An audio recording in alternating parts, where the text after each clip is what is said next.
आप सुन रहे हैं रेडियो रंग 89.6 एफएम। आज की हमारी देवरिया डायरी में एक बहुत ही दिलचस्प और जरूरी मुद्दे पर चर्चा हो रही है। देखिए, एक सर्जन क्या करता है, वो ट्यूमर को काट के निकाल देता है। मतलब वो एक कड़ा कदम है, पर जान बचाने के लिए तो जरूरी है ना? प्रशासन भी बिल्कुल यही करता है, जब उसे समाज की जटिल समस्याओं पर तुरंत प्रहार करना होता है। आज का हमारा मुख्य सवाल ये है कि क्या प्रभावी गवर्नेंस के लिए सख्त दंडात्मक कार्रवाई मुख्य होनी चाहिए या फिर संरचनात्मक सहयोग और संवेदनशीलता। मैं मजबूती से ये मानता हूं कि बिना सख्त नियमों और उनके कड़े पालन के कोई भी बदलाव मुमकिन नहीं है। और मैं इस चर्चा में ये पक्ष रखूंगी कि सिर्फ डंडा चलाने से मतलब समस्या बस छिप जाती है, खत्म नहीं होती। जब तक हम व्यवस्था को लोगों के लिए सुलभ नहीं बनाते, एक मानवीय दृष्टिकोण नहीं अपनाते, तब तक कोई भी प्रशासनिक सुधार अधूरा ही रहेगा। अच्छा, पर देखिए, प्रशासन का सबसे पहला काम तो सुरक्षा और व्यवस्था सुनिश्चित करना है ना। अभी हाल ही में देवरिया में जो हुआ, बिना परमिट चल रही लगभग 10 स्कूल बसों का चालान हुआ। बिल्कुल। 2 बसें सीज की गईं, उनकी मान्यता रद्द हुई। ढाबों और वो जो ईंट भट्टे होते हैं, वहां बाल श्रम के खिलाफ जो सघन अभियान चला, वो इसी सर्जन की छुरी का सटीक उदाहरण है। मेरा सवाल ये है कि अगर कानून का सीधा डर नहीं होगा, तो क्या सिर्फ जागरूकता अभियानों से हम रातों रात बच्चों की जान सुरक्षित कर सकते हैं? देखिए, चालान काटना अपनी जगह ठीक है, लेकिन क्या आपने ये सोचा है कि ये छापे समस्या को सिर्फ अंडरग्राउंड कर देते हैं? मतलब आज आपने एक ढाबे से बच्चे को छुड़ा तो लिया, सही बात है। पर अगर उसका ठीक से पुनर्वास या रिहैबिलिटेशन नहीं हुआ, तो वो कल किसी और ईंट भट्टे पर काम करेगा। खुद जिलाधिकारी महोदय ने ये माना है कि बाल विवाह और बाल श्रम की असली जड़ अशिक्षा है। इसीलिए उन बालिकाओं को आश्रम पद्धति विद्यालय में दाखिला दिलाना असली समाधान है। हमें बीमारी के मूल कारण को बदलना होगा। मैं मानता हूं कि जड़ पर काम होना चाहिए, लेकिन जब तक आप सिस्टम में डिसिप्लिन नहीं लाएंगे, ये सब योजनाएं सिर्फ कागजों पर रह जाएंगी।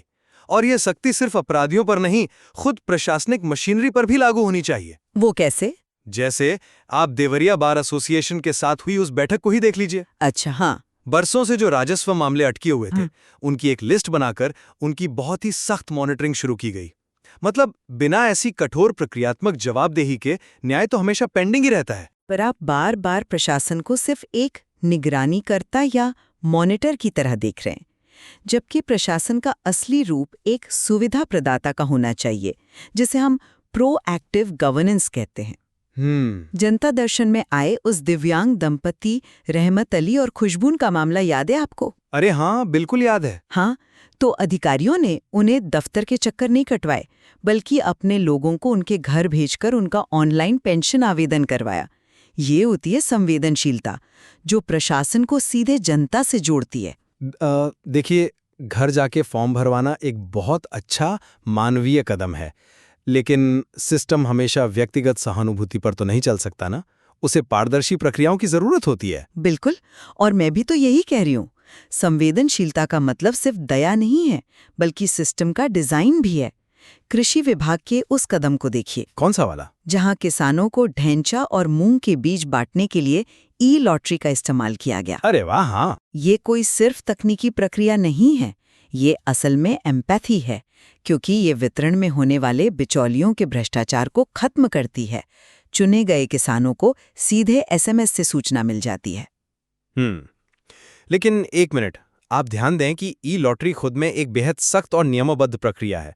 मतलब बिचौलियों को हटाने के लिए जो तकनीक इस्तेमाल हुई, वो भी तो एक तरह का स्ट्रिक्ट इन्फोर्समेंट ही है ना। आपने बस पुलिस के डंडे की जगह एक डिजिटल लॉक लगा दिया है, ताकि कोई नियम न तोड़ सके। शायद इसी बिंदु पर आकर हमारे विचार मिल रहे हैं। व्यवस्था में सुधार के लिए जो सख्ती है, वो तकनीक और पारदर्शिता के रूप में होनी चाहिए। कस्तूरबा विद्यालय में 14-15 वर्ष की बालिकाओं के लिए जो निशुल्क एचपीवी टीकाकरण अभियान चला, वो एक ऐसा संरचनात्मक सहयोग है जो भविष्य को सुरक्षित करता है। यही तो असली सामाजिक सशक्तिकरण है। तो निष्कर्ष यही निकलता है कि एक सफल प्रशासनिक मॉडल में दोनों का अपना महत्व है। जहां अवैध स्कूल बसों जैसी चीजों पर तुरंत लगाम लगानी हो, वहां एक तेज प्रशासनिक छुरी या सख्त कार्रवाई की जरूरत हमेशा रहेगी। हाँ, और साथ ही दिव्यांग दंपति को घर बैठे पेंशन दिलाना या किसानों को सीधे बीज पहुंचाना, ये सुनिश्चित करता है कि वो छुरी सिर्फ बीमारी को काटे, शरीर को पोषण भी मिले। वंचितों का सशक्तिकरण ही वो दीर्घकालिक समाधान है जो समाज को मजबूत बनाता है। बिल्कुल सही बात है। हम इस विमर्श को यहीं छोड़ते हैं ताकि आप श्रोता स्वयं विचार कर सकें कि समाज को बेहतर बनाने में किस दृष्टिकोण की भूमिका अधिक प्रभावी है। बिल्कुल, और कहीं मत जाइए। रेडियो रंग 89.6 FM सुनते रहिए। आप जुड़े रहिए हमारे साथ। इस चर्चा का हिस्सा बनने के लिए धन्यवाद।